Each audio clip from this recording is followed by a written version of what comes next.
बॉलीवुड में स्टार्स तो बहुत आते जाते हैं, लेकिन कुछ ऐसे होते हैं जो सिर्फ एक्टर नहीं बल्कि अपने आप में एक पूरा पैकेज होते हैं। आज हम एक ऐसी ही शख्सियत को समझने वाले हैं जो एक्शन हीरो से कहीं ज्यादा एक स्मार्ट प्रोड्यूसर, एक बिजनेसमैन और एक असली ट्रेंड सेटर हैं। जरा सोच कर देखिए, एक कॉर्पोरेट जॉब, दुनिया भर के बड़े बड़े फैशन रैंप और ऐसी फिल्में बनाना जो कोई बनाने की हिम्मत ना करे। इन सब में क्या कनेक्शन हो सकता है? कनेक्शन है एक नाम, जॉन अब्राहम।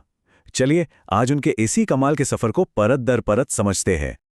तो आज हम देखने वाले हैं कि फरहान से जॉन बनने का सफर कैसा था। फिर देखेंगे कि कैसे वो रनवे से निकलकर स्टारडम तक पहुंचे। बात करेंगे धूम की, जो उनके करियर का टर्निंग पॉइंट बनी, और फिर जानेंगे कि कैसे वो सिर्फ एक एक्टर नहीं बल्कि एक आर्टिस्ट के तौर पर इवॉल्व हुए। और आखिर में फिल्मों के अलावा उनकी विरासत क्या है। तो चलिए शुरू से शुरू करते हैं, एकदम बेसिक से, उनके बचपन से। जॉन की जो पहचान है ना, उसकी जड़ें उनके कल्चरल बैकग्राउंड में हैं, जो काफी कह सकते हैं यूनिक है। देखिए, उनकी फैमिली में ही दो अलग अलग दुनिया मिलती हैं। उनके पिता जितेंद्र अब्राहम केरल के एक सीरियन क्रिश्चियन आर्किटेक्ट थे और माँ फिरोजा ईरानी पारसी कम्युनिटी से थीं। अब जरा सोचिए, घर का माहौल कैसा रहा होगा। दो एकदम अलग कल्चर एक साथ। और ये एक मजेदार बात है जो शायद ज्यादा लोगों को नहीं पता होगी कि उनका पारसी नाम फरहान है। जी हाँ, फरहान।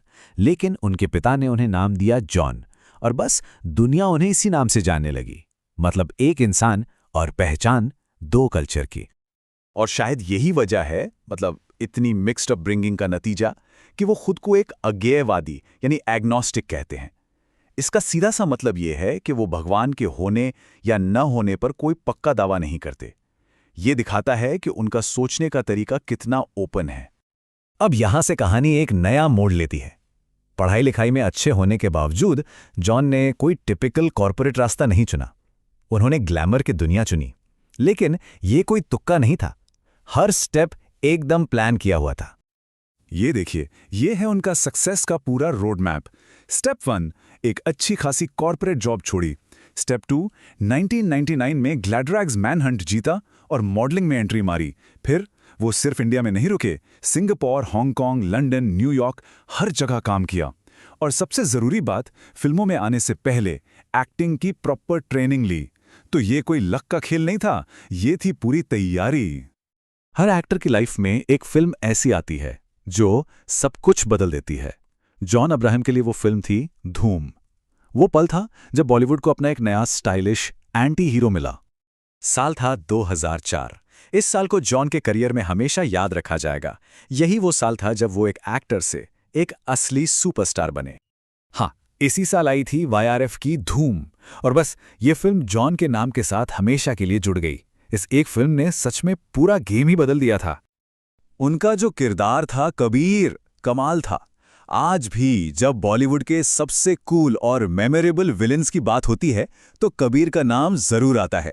उन्होंने ये दिखा दिया कि कभी-कभी विलेन भी हीरो से ज्यादा पॉपुलर हो सकता है। लेकिन जॉन धूम वाले इमेज में फंसकर नहीं रहना चाहते थे। वो सिर्फ एक एक्शन हीरो या स्टाइलिश विलेन नहीं बनना चाहते थे। यहां से शुरू हुआ उनका खुद को एक एक्टर के तौर पर तराशने का सफर, जहां उन्होंने खुद को लगातार चैलेंज किया।